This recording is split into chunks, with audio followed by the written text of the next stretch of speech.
Hi guys, Guy in Kalamazoo here. Yeah, I'm actually recording this from work, so I've taking my lunch, some of my lunch time. Yeah, it's going on 1 o'clock. But taking some of my lunch time, I want to do a quick video response um, to Dean's video that he did the other day about. He posed 5 questions about gaming, escape to gaming. This is my response to those questions, and yeah, just a quick perusal of my office. There's my Funko guys and Songbird. Some of my computer's over here, but anyway, yeah, this office we're gonna be moving in a few months. Um, I'm up here on the fourth floor. Outside is the beautiful city of Kalamazoo. Or yeah, I'm not exactly downtown. We're on the east side. Um, some of my projects I'm working on over there. Okay, so let me get this set back up. I'm recording this on my Surface. Okay, so anyway, Dean here. Yeah, my let me put my robe on. It is a little cold out. It's rainy and cold. I've got my sweater on today, but I need to. Yeah, I was gonna do this actually at home in my robe. Poor Dean, he's had some surgery and he's been doing some vlogging. Really good videos he's posted the last couple of days. I'm going to put a link to his channel down below in the description. He just did one on his top, I think it was 21 or 22 games for the 360. It was a really good vlog. But anyway, he just had some surgery and he's been wearing a robe doing it. And I found one of the other responses I watched the other day. The guy had a robe on, and that's how I was going to do mine. But anyway, this comes close enough, Dean. So okay, here is my response, and I'm looking at my computer monitor over here with the questions just to remind me.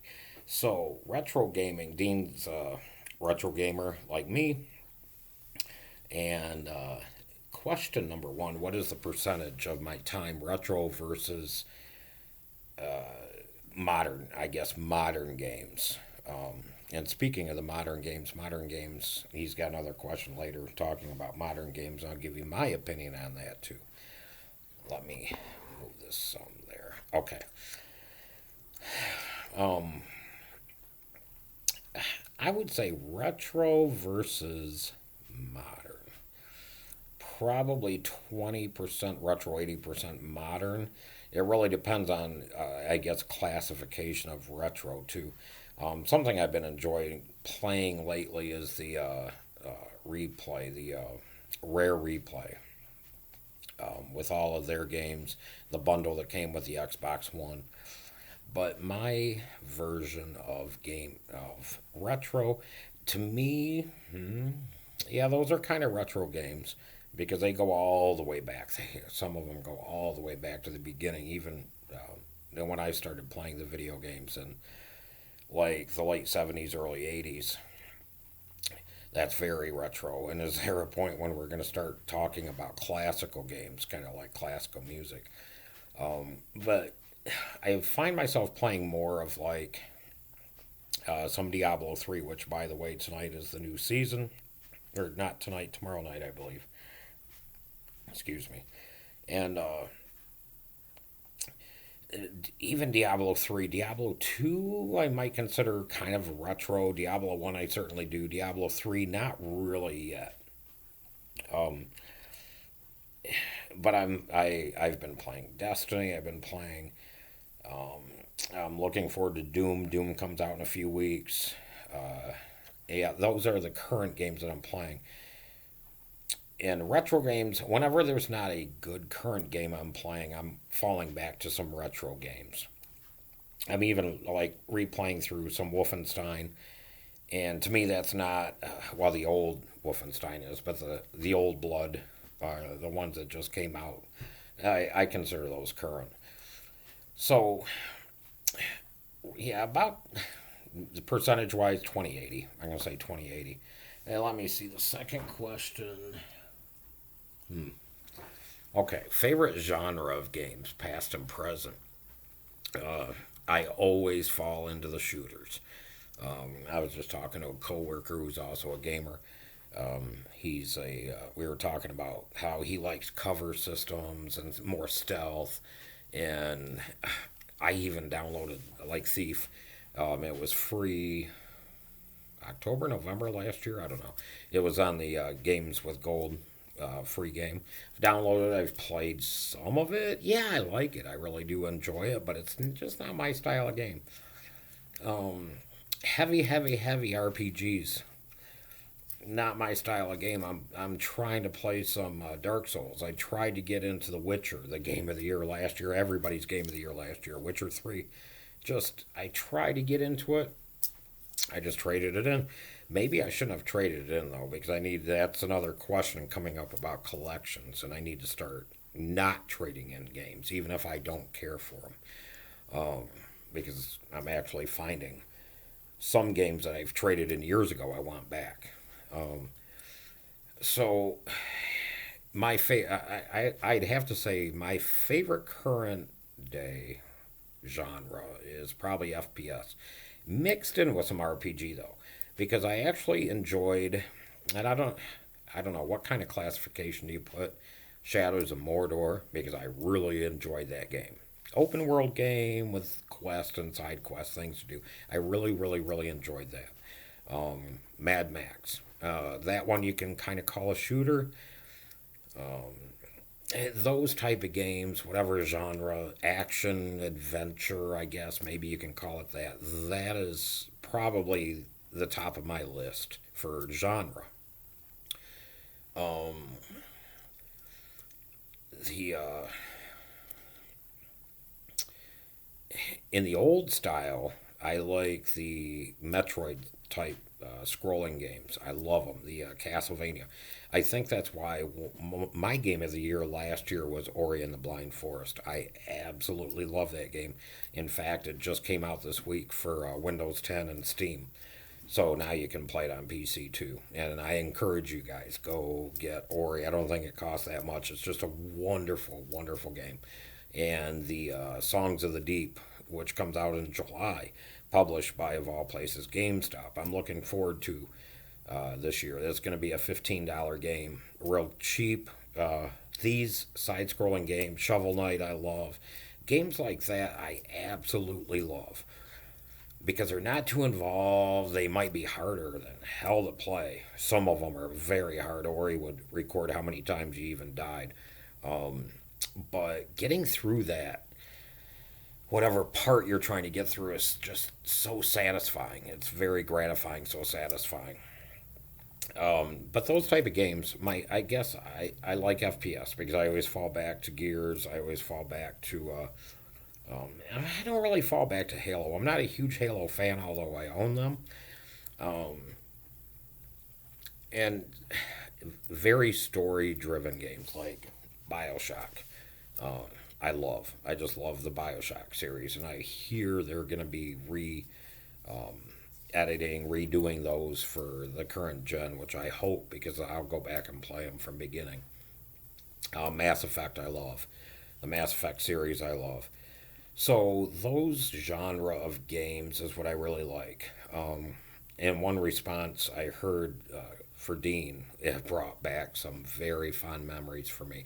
The Sierra games, going way back. King's Quest, Leisure Suit Larry, Knight's Quest, those type of games, published by Sierra way back when. I love, love, love, love those games. They were very, very nice games that I remember having to install. You got a floppy disk, like a box of them that you had to install, and you had to do them in order.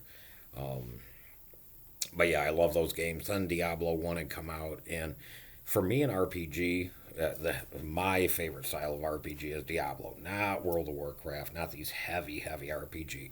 I've never liked EverQuest or Neverwinter Nights, RPGs like that. LOL, no, that's not me.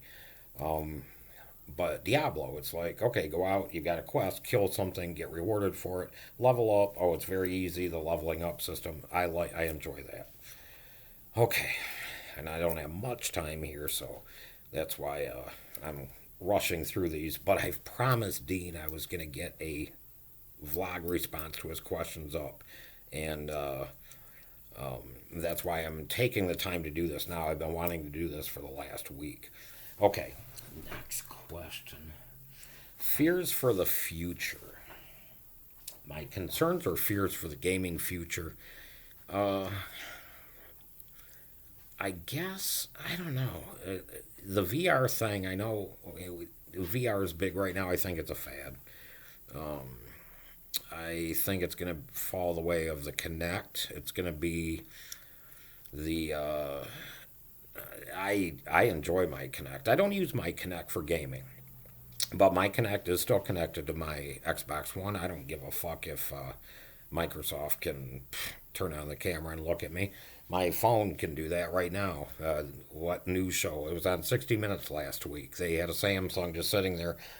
It wasn't even turned on, and the hacker was able to get into the reporter's phone, and she didn't even know it, and the camera was on. Anyway, Kinect. I've played some games with Kinect, and even me, I didn't care for them. There was a zombie game, I don't even remember the name of it, but that one was pretty decent, not bad.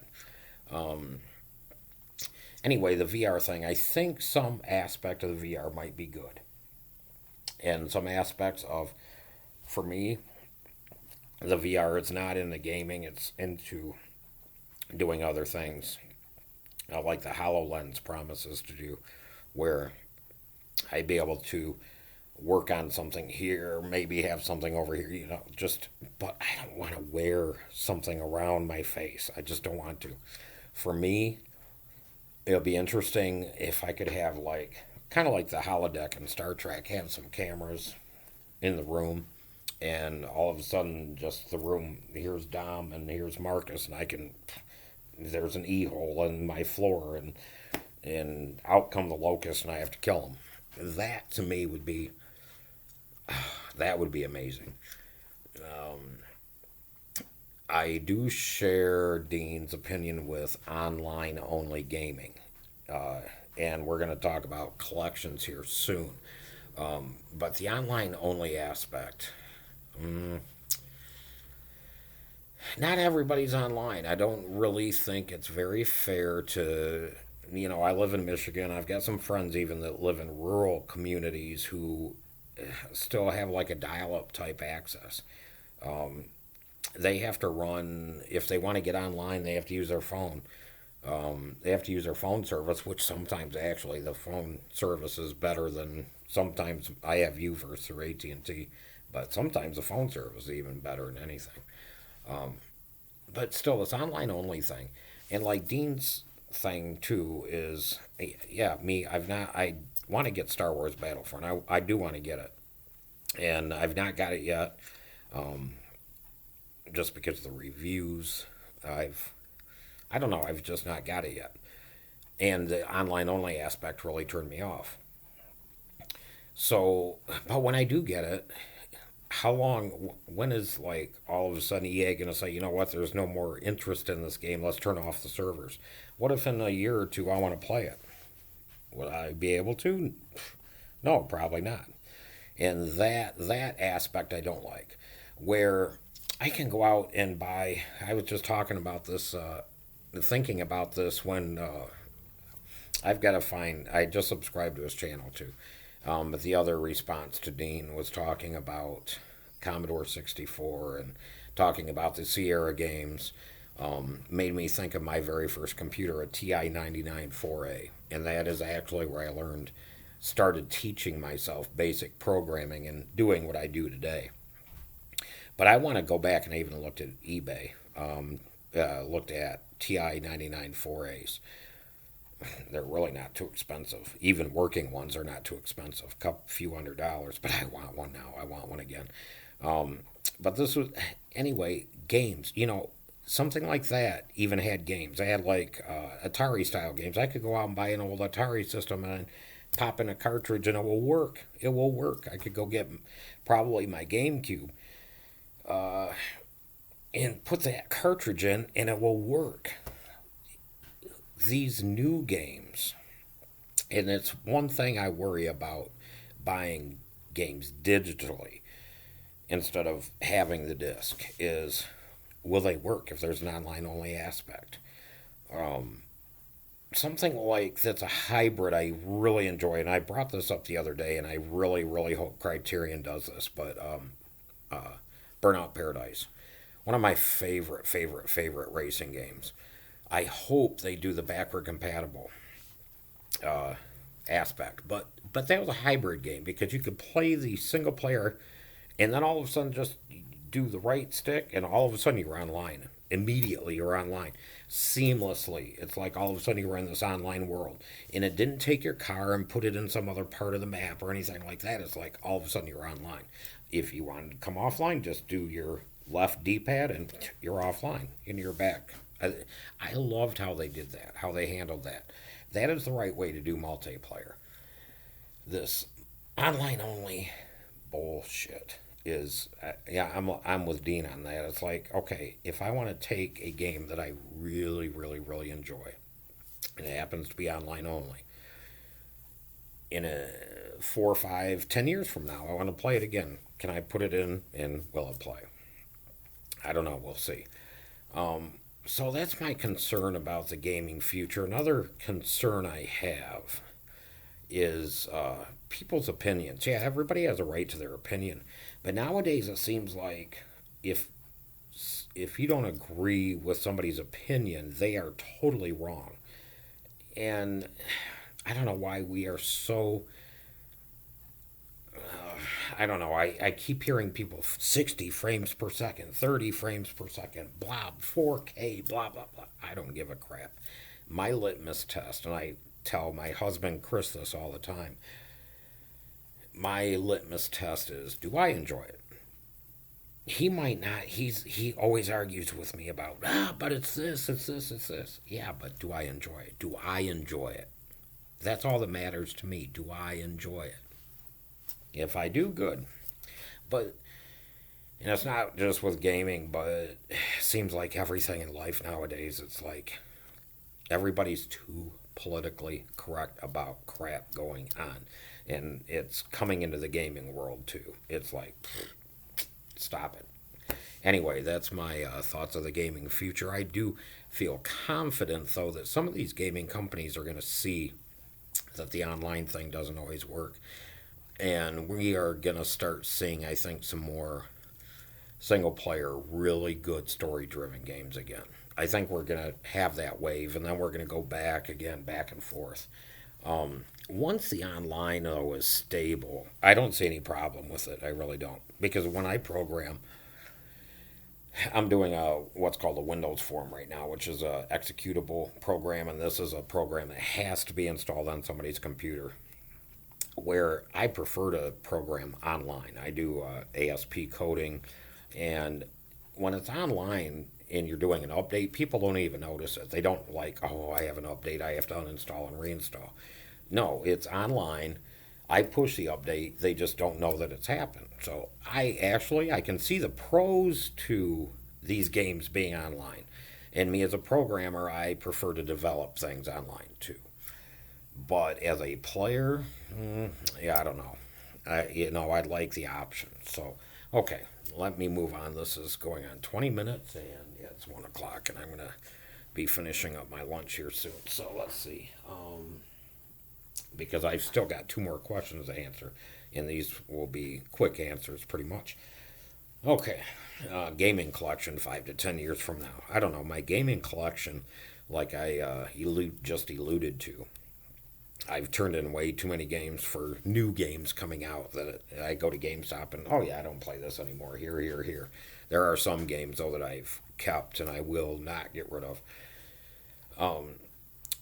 But now that we're talking about retro games, I've been watching these YouTubes, and especially this week with Microsoft announcing they are no longer going to produce the 360. That doesn't mean they're not going to support it. They are still supporting it.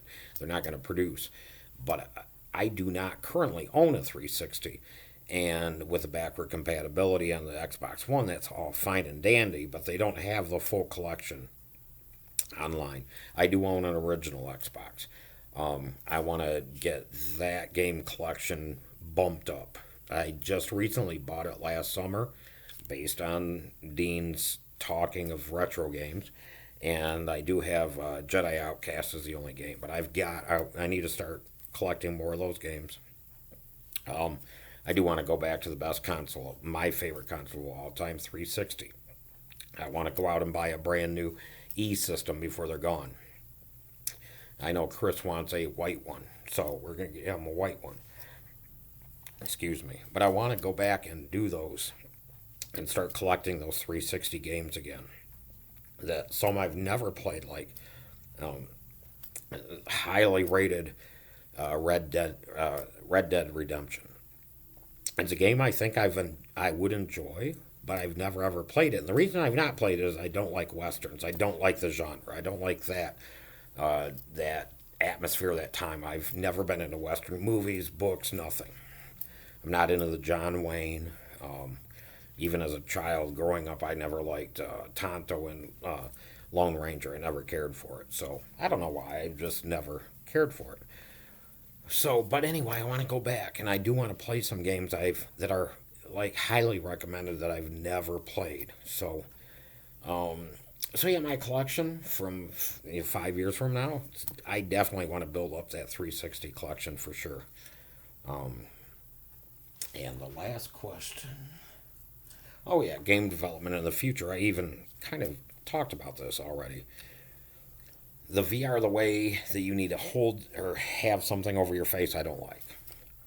Um, but actually, the thought of the VR, and somebody had mentioned this the other day. For instance, Chris and I love Breaking Benjamin. They're actually going to be here in town, I think, Sunday night. We're not able to go to it.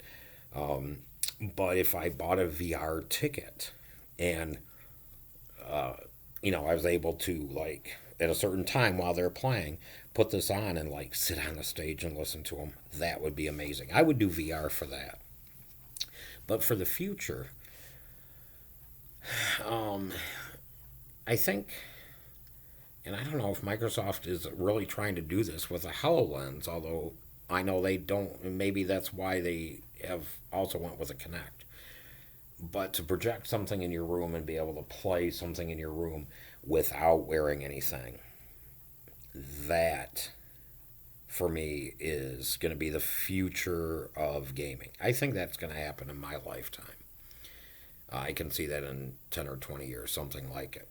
Something like the holodeck from Star Trek, where you just go into a room, a dedicated room, and you tell it what you want to see. That to me would be amazing. So anyway, guys, yeah, this is a guy in Kalamazoo. Dean, take care. I hope you feel better soon. I know you went through your surgery you went through.